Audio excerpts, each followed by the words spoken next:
Let us interpret the slope of the model of meat consumption per capita in the U.S. from 1909 to 2012. So interpreting the slope of the model. Okay, so here's my slope. 1.0472. We put it over 1. Remember, the numerator is the y values, so that's pounds. Oh, excuse me. And the bottom one is years since 1905. So our interpretation, the number of pounds of meat consumption per capita increases 1.0472 pounds, or has increased, whatever, for every year since 1905.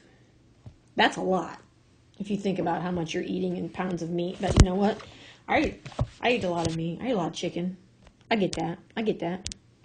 Number 2. Use the linear model to estimate the meat consumption for 2010. So we're using the model. The model is this piece. So in 2010, so we're dealing with x equals 2010. So y equals 1.0472 times 2010 minus 1916.4. So don't forget, we got to multiply first, then subtract, and we end up with y equals 188.472. And that's pounds of meat consumed. All right, that's an estimate. So how does the model compare with the actual? Okay, so again, remember the model was 188.472.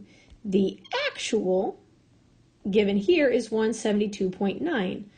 So how does it compare? Well, the model is, that's an I, is 15.572 pounds more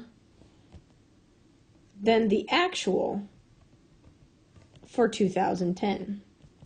Again, I got this number 15.52 by subtracting 172.9 from 188.472. So we just subtract and the model is more, right? That's all I said. Just put it into a sentence format. Would it be reasonable to use the model to predict consumption for 2025? Well, 2025 is way out here, right? That's way too far outside the scope of the model. So no, too far outside the scope of the model. You want to make sure if you're estimating that you're close, you know, within 1 or 2, 3 years, months, whatever it is you're charting, you want to be somewhat close to that if you're going to be using it. Anything too far outside the scope can be affected by other variables. Yeah, so just remember that.